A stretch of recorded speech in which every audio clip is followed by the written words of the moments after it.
just a couple of unique circumstances we wanted to hit on to make people aware of it. The question often comes up that we have a parent that hasn't been involved and or isn't involved, and how do we approach that with the CSS profile? Because they're going to ask. They do have a form, and I put a link here, and we'll have it kind of in the follow-up. There is a profile waiver request for the non-custodial parent that you can fill out the information, tell your story of why either you can't track them down or they haven't provided any financial support. And that goes through it. It should go out to all the schools, but you're going to want to follow up with schools directly to make sure that that's is accepted by that school in particular. So it's CSS profile has it, but you got to make sure that the school is okay with that as well.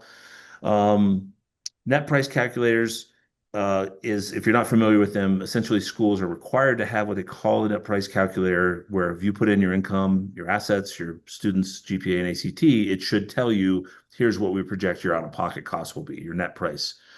The challenge is very few of them have something to account for a divorce situation or remarried situations. So they're not your friend in many cases. So working with the school, ask them directly. Our calculators on our college money report, they do have factor in for all those different scenarios. So kind of like the CSS profile. College Board makes most of the net price calculators. So it's kind of a just no. And for blended families, the SII calculators some of them cannot be very helpful, unfortunately. So just take them with a grain of salt, I guess is what I'm saying. Special circumstance appeal. If you're in the midst of divorce, maybe it's been going on for a while, they can take a while. We went through, if you're separated and not living together, that essentially acts as if you're divorced on the federal form. So just kind of be aware of that. And then also if you are that contributing parent, your tax return may not reflect your current situation. So understand you can communicate directly with the school on that in the form of a special circumstance appeal, especially if you're a returning student. That's how you would need to do it. And then you also have the option of putting in your information manually on the FAFSA.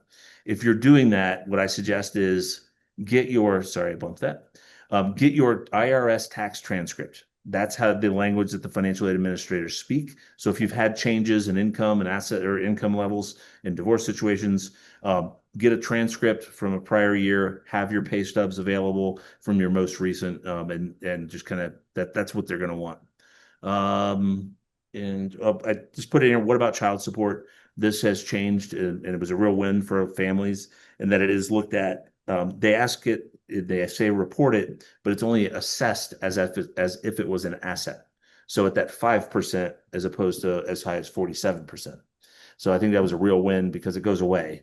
So that's it. And then the last piece, like we were talking about, divorce situation is not going to impact merit scholarships. That's still the good stuff and the good money because it's based on the merit of the student. So a lot of the stuff we're talking about is for financial aid and need-based aid, but merit scholarships, your students still, they own that part, and that's not going to change regardless. So there's a couple points I want to make.